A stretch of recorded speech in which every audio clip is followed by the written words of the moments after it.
Welcome in to another episode of the Barnes on Bama podcast. And I'm your host, Owen Barnes. And man, we have a lot to discuss.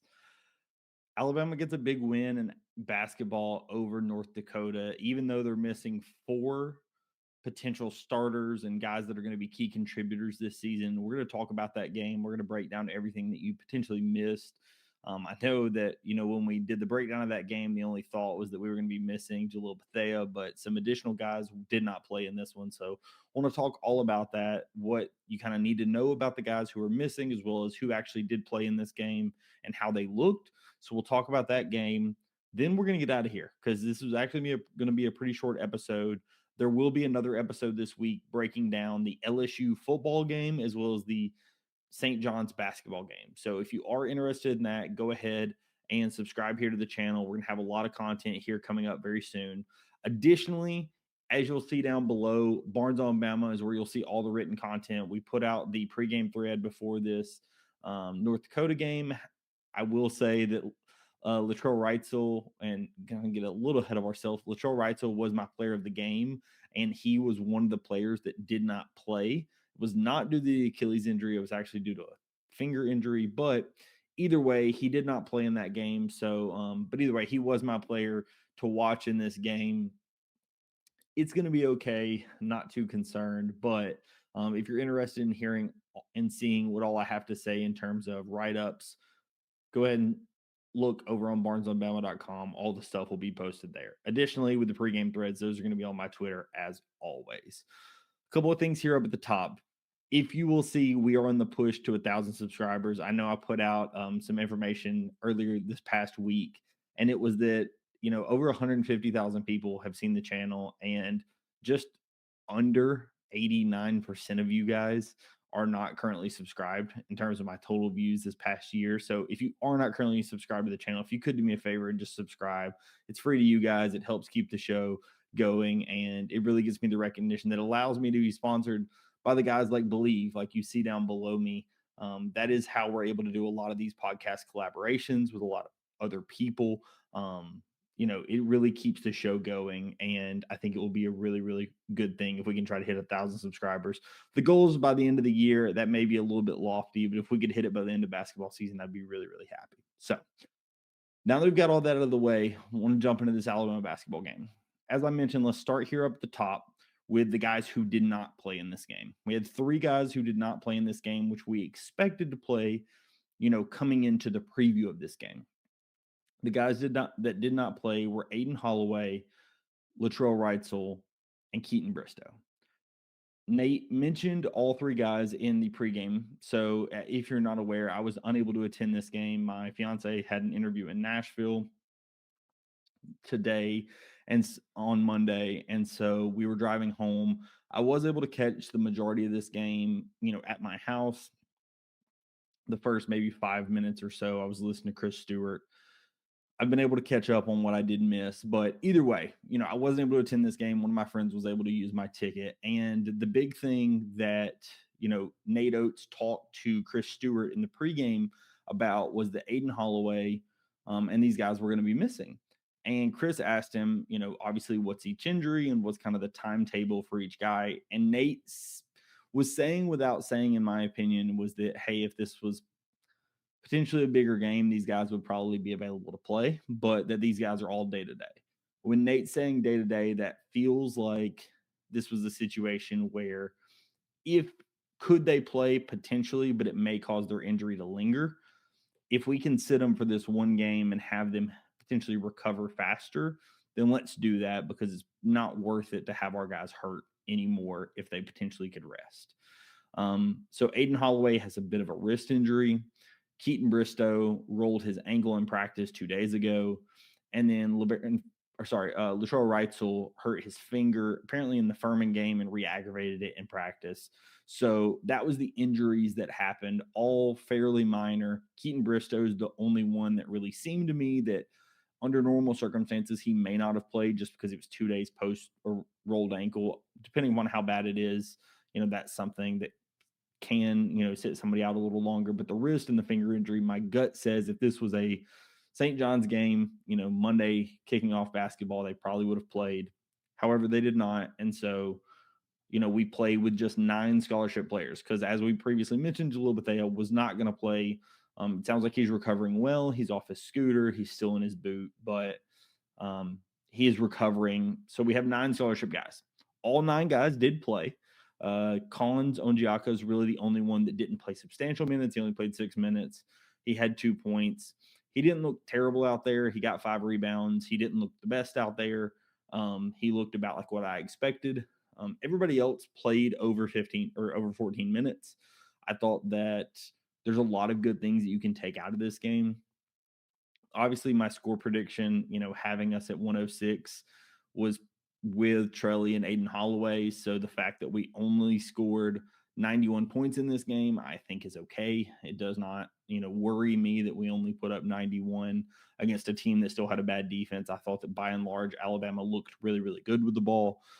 They scored 1.23 points per possession. Anything over 1.2 is elite. Nate wants a guaranteed over 1, but anything over 1.2 is absolutely elite. So at 1.23, got to be happy with what you got. The pace did slow down a little bit. I think that part of that was anytime LeBaron Philon was not in this game, and he played 31 minutes, so he wasn't a huge percentage of it, but anytime he was not in this game, I felt like Alabama's offense stagnated a little bit, and so I think that was part of that. We only got to 72 possessions.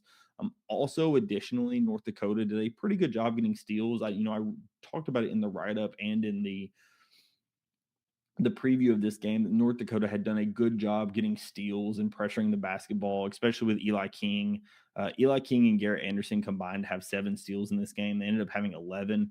This is something that North Dakota has been very good at, and so it doesn't shock me. I'm sure Nate Oates is not going to be happy with the fact that we still had 15 turnovers. That's going to be a problem for him. Really, the majority of that's from 2 guys, and that's Davion Hannah and LeBaron Philon. Philon had 5 in the exhibitions. He has 4 in this one. Again, that's something that Nate's talked about. He's not going to want to see that. I didn't think they were quite as bad as what we saw in the quite as bad as what we saw in the exhibition. I did not think that LeBaron was playing, without himself or whatever. That was causing a little bit more of the issue in the exhibition. I think a lot of this was trying to get other guys involved, and sometimes getting those other guys involved meant a little bit too much fanciness with the passes and such. So I do think that LeBaron Philon can clean that up, and I'm sure Nate will want him to do so. But to me, it didn't concern me quite as much as it potentially is going to for Nate. LeBaron is kind of the star of this game. He opens the first half with 15 points and 7 assists. Really looks like he can do whatever he wants to do with the basketball. It was a pretty long way through the second half before he scored his next points. He finishes with 22 and 8. This is a situation, and I tweeted out, I think that LeBaron Philon at any moment that his teammates are making shots can go for a double-double. I think that assist number is going to hover in that, 6 to 10 range all season. And I think that, how high up that number gets is LeBaron getting the open guy that is able to hit the shot, how the defense is playing, et cetera. Because I think that LeBaron Philon really has that ability to pass the ball. Also, the burst he has and how well he finishes around the rim causes guys to collapse in. And I think that, LeBaron did a great job today, spraying out, getting his guys involved. Again, he finishes with 8 assists. I thought that LeBaron looked really good. Again, the guy that is, he was put into the starting lineup due to the injuries to Trelly and Aiden. But a guy that we talked about all exhibition season, Amari Allen, continues to look like a freshman that is just absolutely playing above what he was projected to be from a ranking standpoint. But additionally, just projected to, what most people thought coming into this season. I know a lot of people talked about him as he played really poor competition in Wisconsin and whatever, but I think that Amari Allen is proving that he is definitely a really good player for Alabama. He's going to be very crucial for us this season, and he's going to have a lot of big minutes. He stuffed the stat sheet today. He had 7 rebounds, which was second on the team. He had 5 assists, a block, and 3 steals. Amari Allen was just everywhere. Really active hands. I really like what he does with the basketball, especially on the defensive side of the ball. He has a shot that looks good. He went 2 for 6, so obviously not his best shooting night, not his worst shooting night. Overall, definitely liked what I saw out of Amari Allen. He's somebody that really, I think long term for this season is going to be really, really good. Houston Millette is a guy that really needs no introduction, especially on this channel. If you followed me for any length of time, you know how much I really like covering Houston, really like talking about Houston. Really good kid. I mean, there's no other way to talk about him. Somebody who I got to ask a question at SEC Media Days from. Houston's a great kid. I really liked his post-game interview, talking about Joseph from the Bible, talking about just everything that Houston is, what he embodies. He does everything else for the team. He leads the team in offensive rebounds. My gut says, he was near the top of blue collar. I have not been able to check and see who actually won. I can kind of check while we're live here. And I think that Alabama has done, and Houston Millette has done a great job. Sorry, Amari Allen actually won the Hard Hat Award. But like I said, I'm sure Houston Millette was very near the top of those rankings. Again, doing so well from an offensive rebounding perspective. When he got his fourth rebound, he was fired up, going to the bench. The thing with Houston Millette is, and if you're not familiar with why he wears the number 95, is the reason he wears 95 is he said, that basketball players play without the ball 95% of the time, right? So it's what you do in that other 95% of the time that determines what happens when you get the ball. And Houston Millette really embodies that because he does everything that you need from a team. He's really the perfect teammate from that standpoint. He does anything you need from that standpoint. But then when you call on him to shoot the basketball, he's 2 of 4 from 3, 5 of 5 from the line. Goes 2 of 2 inside the arc, finishes with 15 points, 5 assists, again, 8 rebounds. He leads the team in rebounding. So, I mean, Houston Millette just absolutely does everything you need from a teammate perspective. And then being an elite shooter, especially an elite catch and shoot guy on top of that, Houston's a guy that's really hard not to root for. He's just an awesome, awesome kid. I really, really like Houston Millette if you are not aware and can't tell. Another guy that I think showed us a lot in this game, and again, this is a smaller team, so we'll be curious to see what happens. He's going to have some big tests here in the next non-conference, so don't want to start singing his praises too crazy early. But Aiden Sherrill, I thought that Aiden Sherrill played really within himself as a big man in this game. This game got moving pretty quickly. I thought that Aiden played really well. He ends up with 4 blocks, and if you're going to have Alabama play at the pace we play at and how we're going to be this season, we're going to need some guys to come up with some blocks. We're going to need some rim protection. And Alabama actually got 7 blocks in this game. Bull Bowen got 1, LeBaron got 1, Aiden, Amari Allen got 1, and then, like I said, Aiden got 4. I really think that for Alabama to be successful, you're going to need Aiden Sherrill to get that 2 or 3 blocks a game. You really need him to be that rim protector, because I think that with the defensive ability that you're going to have out on the perimeter with Amari and Davion Hannah, LeBaron File, and all the different guys that you have out there, you're going to have some gambles trying to get steals. And at times you're going to be feeding people into your big man. And if Aiden Sherrill can continue to protect the rim, alter shots, block shots, it's just going to be such a big deal for us long term. Again, that's something you really thought you were missing with Cliff leaving last year, and with Aiden Sherrill kind of taking over those duties. Really liked what I saw out of him today. He ended up hitting a 3 as well. Obviously, Nate loves to see that. You're going to want to see that longer term to help kind of stretch out the defense. If he can make 1 3 a game, 2 3s a game type thing, it's really going to help stretch the defense. So I think that long term, that's really great to see from him. But I think that being that rim protector, around the rim, and being the great role guy that he is and solid with the basketball is really what you need to see out of Aiden. The last starter that we haven't talked about, and I think he still does need talked about, even though he had a fairly quiet night, because he goes 0 of 2 from 3, just has 8 points, is Taylor Bull Bowen. Bull Bowen really gives you a lot. He's super fast with the basketball. He was elite at the line today, goes 6 of 6. That was something that Alabama really did pretty well today. Shot 78% from the line, 21 of 27. Happy to see that. Obviously, we talked about how poorly they had shot in some of the exhibitions. free throw shooting is something that Nate Oates' teams have been up and down at times for. I do think that in general, this is going to be a better free throw shooting team than some others. I think a lot of that's just the pass, dribble, and shoot from everybody across the floor. Also, you have pretty good shooting big men this year, right? I think that Noah Williamson's going to be a pretty good free throw shooter. He didn't take any in this game. Aiden Sherrell's a pretty good free throw shooter. Bol Bowen's a good free throw shooter.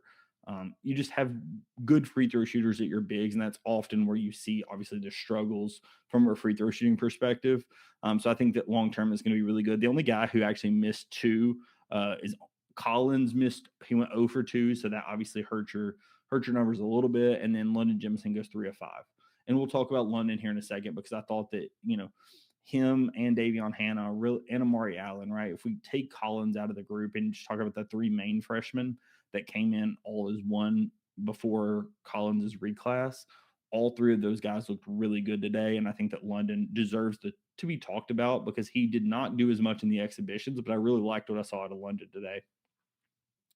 But Taylor Bobo, and just the speed he gives you with that size and the versatility he gives you, he's going to be a guy that I think is going to quietly give you, 8 to 10 points a game, but is going to do something in every game that's like, wow, I don't know if there's anybody else on the floor that could have done that. It really felt like Taylor Bowen today was able to, there were steals that he got, or there was, how he's jumping in a passing lane or cutting through something, or just the speed he was, when he's handling the basketball at 6'10". Bol Bowen really is a bit of an alien out there, right? He is elite with the ball. And I think that Bol Bowen is going to be one of the underrated guys this season that's not going to be flashy. He's not going to be, oh my gosh, he posterized somebody with some dunk or something. But I think that Bol Bowen is going to be consistent, and he's just going to give you exactly what you need every game. And that's the kind of guy you need on your team, quite frankly, right? Bol Bowen, I thought, was perfect in this one. Again, we have talked about this at length. North Dakota is not a great team, so you can't take terribly, terribly much out of this. But you saw some of these things in the exhibition, so I feel comfortable saying these. Some of these comments. I just want to kind of talk about what they're doing in the last game.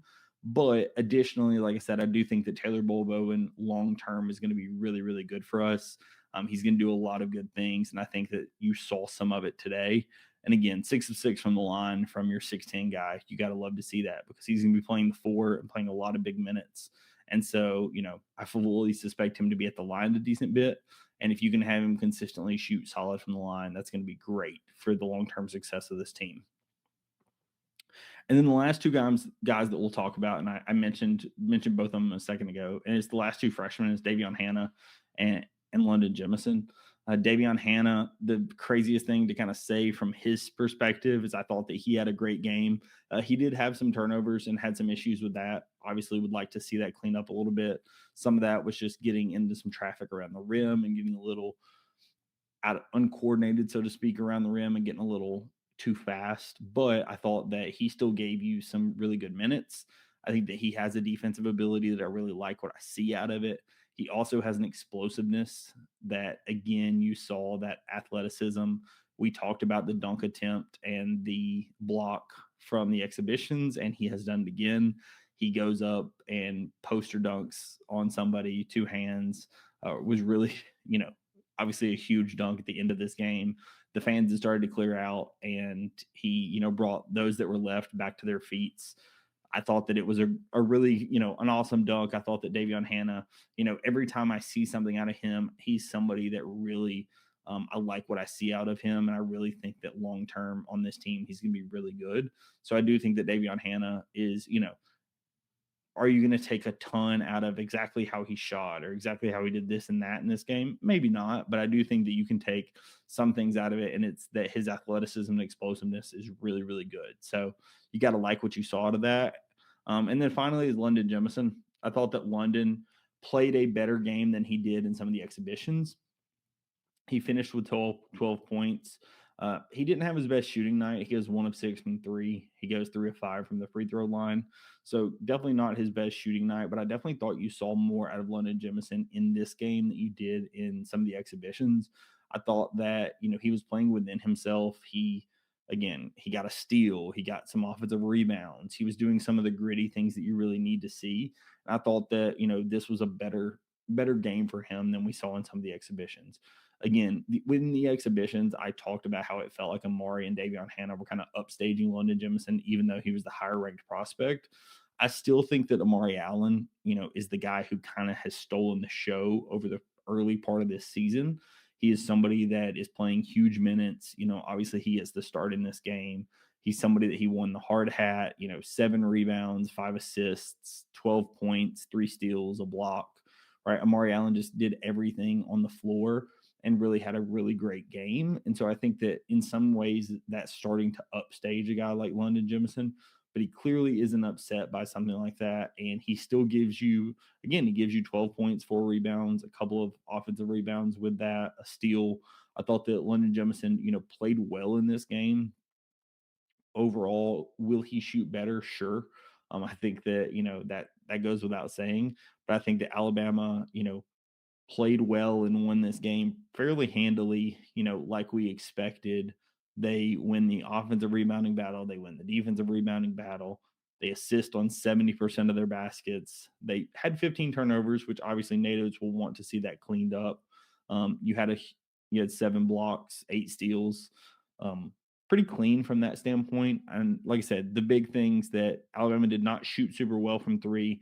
Obviously, those numbers were hurt a little bit by the fact that Amari Allen goes 2 of 6 and London Jemison goes 1 of 6. So obviously, those numbers definitely get hurt a little bit from that standpoint. But for example, Bol Bowen goes 0 of 2. I think that Bol Bowen's obviously a better shooter than that. He was a 40% guy at Florida State. Philon and Millette both go 2 of 4. Really happy to see that out of Philon. If you can continue to get that 3-point shooting out of LeBaron, I think that just brings the next level of his game. And when you combine that with how good he has been from an assist perspective, from finishing around the rim, I think LeBaron Philon is a first team All SEC guy, minimum, potentially first team All American. This is just an elite player that's going to have play massive minutes this entire season. And I didn't even mention that 22 points is his career high, right? That upstages any score he had last season. So starting it off with a bang with a career high, I think that this is not going to be the only career high that he has this season. I would fully expect LeBaron to have, some high 20, 30-point games. I think that he really has that within him. And LeBaron definitely is looking every bit the part and what he was able to do this off season. So thank you so much, everybody, for watching the show, for subscribing, for following along. As I mentioned, we're going to have an episode coming out later this week, probably on Thursday, talking about Alabama LSU in football and Alabama St. John's in basketball. The doubleheader is going to be happening on Saturday, with that St. John's game being 11 Central, 12 Eastern, and then the football game being that night. So if you are interested in that, go and subscribe to the channel. One last thing I forgot to mention up at the top. Really sorry about the audio issues that happened in the last episode. I have switched over to a new software, which you can kind of see with my overlay and stuff. And I had an issue with the way it was uploaded. So I will definitely try to fix that for this episode. I know the first couple of episodes didn't have any issues, but I know there were some audio issues on YouTube for the last episode. So really sorry about that. I will definitely try to get it fixed for you guys. I don't want to have any audio problems. So please let me know down in the comments if y'all do hear anything, but I will definitely try to have it fixed. I really appreciate everybody for joining and for watching the show. If there's anything you want to have me cover, anything you want to talk about, throw it down in the comments. I do read all of them and try to reply to as many as I can. Thank you so much for watching, and I will catch you in the next episode. Peace.